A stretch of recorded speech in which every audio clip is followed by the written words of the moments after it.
Hello everybody, Cellini here, and today I'm going to show an updated version of my Wither Rose farm that increases the rates substantially and makes it almost fully AFK. First we'll take a look at how the farm is designed, and then we'll do a run and see what rates we get. Now there are going to be some specific things that need to be done in order for this farm to work. So it is capable of being created in survival. I did build it in creative just to make it faster. However, again, it is able to be recreated in survival. It just takes a little bit more time to gather all the necessary components. And that being said, let's dive into the video and we'll see what components specifically I'm referring to. I will be showcasing this in survival mode, so let me go ahead and get myself switched over into survival mode and we will start the video.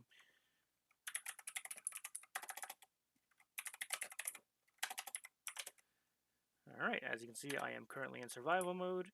Let's go ahead and take a look at the overall setup.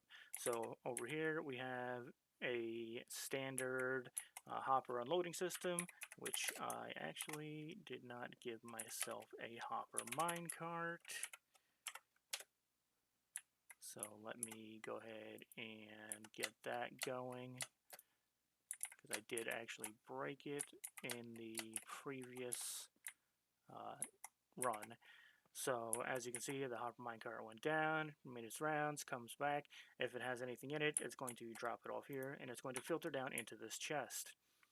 Down here is the killing chamber. It is a little bit different.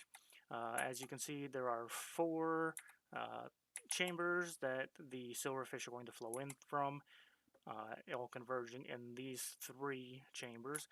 This one, I had to divert the water stream into this one, simply for the fact that I needed this room open to summon the Wither, and when the Wither was summoned, he wasn't able to hit the silverfish if they were on the behind this block.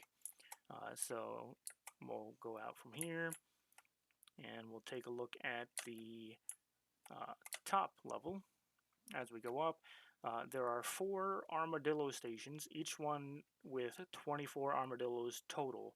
Obviously, in survival, it's going to take a while to get that many armadillos, so I highly recommend having an armadillo farm or some way to breed them. Preferably, if you bring them into the end and breed them there, you can just move them into the campfires. Make sure the campfires are off when you're moving them in so that they don't take the initial damage, because they will take damage unless they are rolled up and scared. The trapdoors are there to prevent them from jumping out when the silverfish infestation hits them and they start taking damage from that. If you go up further, you can see we have 4 boats with zombies placed around each one of the armadillo stations, and that is what is scaring the armadillos. If we go into free cam, we can go ahead and come down here and take a look. As you see, they are all balled up.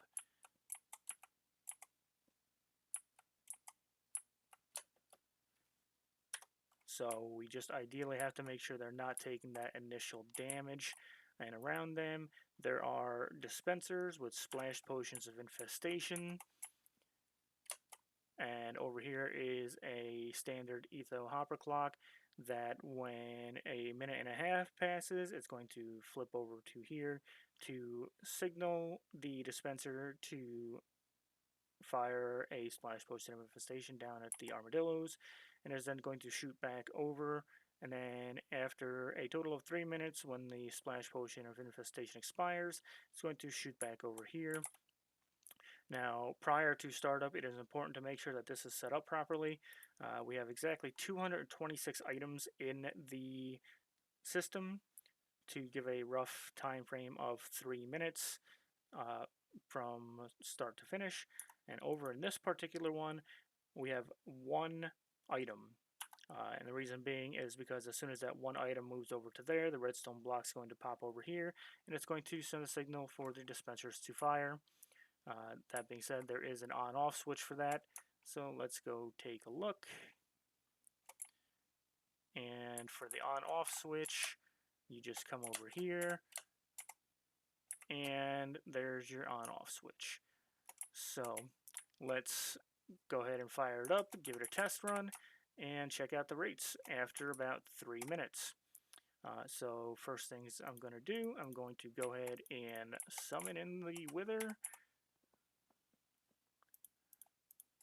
I'm going to step back so the Wither doesn't initially damage us when he first spawns in. Alright, so we have the Wither spawned in. We're going to come up here and we're going to flip the lever to send that one item over.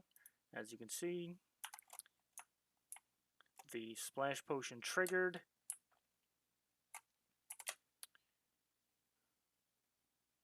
The redstone block is powering on these dispenser for 1 tick to signal the splash, and you can see there's only 1 missing. Now I will go down and turn this off because I don't want it to run past the 3-minute mark. I want to get an accurate, or as close to accurate, count of the amount of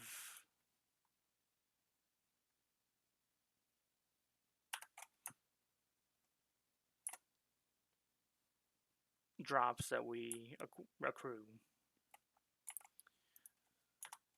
So let's wait for 3 minutes. Let's go check and make sure the Wither is killing everything properly. It looks like these ones are definitely dying. As you can see, I'm collecting the Wither Rose drops from them. These ones are dying as well. So the Wither Roses are spawning from them. And these ones appear to be dying. The issue that we run into is a little bottleneck right here, kind of slows it down. I do need to find a way to get these to push through faster so that they come over here and take more damage. Obviously they do take a little bit of damage right here, so I'm wondering if I swap these out with glass panes, if that'll make a difference in any way. So that is going to be something that I'm going to try in a little while to see, exactly how it works. So let's go ahead and jump up here. As you can see, the hopper minecart is unloading into the chest.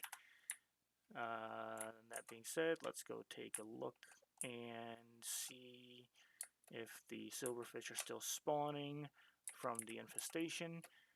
The Wither is doing some healing from the splash potions, or from the killing of the silverfish. I don't think it's sufficient enough to keep him fully spawned in.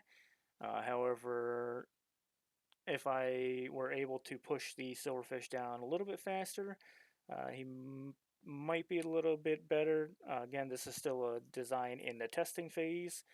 I just wanted to put it out there in case anybody wants to try it, just to see how they fare. So let's go ahead and wait until the infestation wears off. We'll double check down below, make sure as many silverfish are cleared out as possible, and we will then check the overall drop rates. So let's check it out. Looks like the infestation is done. Let's go ahead and go over to FreeCam. Looks like all these silverfish have been pushed down into the killing chambers. And let's take a look down here and see. Didn't mean to do that. So there are still some funneling through. The Wither is still spawning. The are healing from the damage. Again, it is very minimum, but this is just one splash potion of infestation. Obviously, if you wanted to make more killing chambers, you can make this as tileable as you want. I personally am just going with 4 because it's a fairly simple style. And let's go ahead and wait for the wither to die, because once he dies, we know there's not going to be any more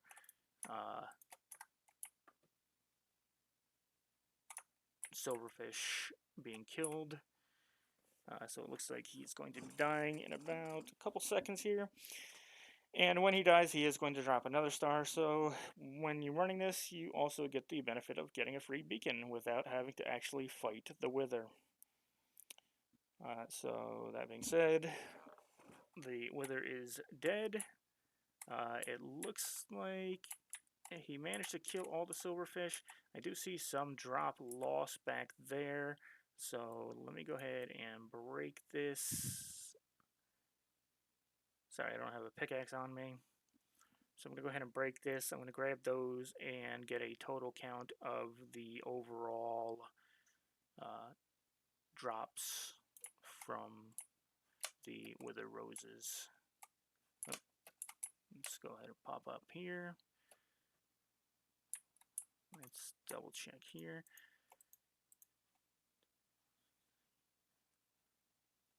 Alright, so in a matter of 3 minutes, we have a grand total of almost 14 stacks of wither roses. So let's go ahead and take a look and see how much that comes out to be.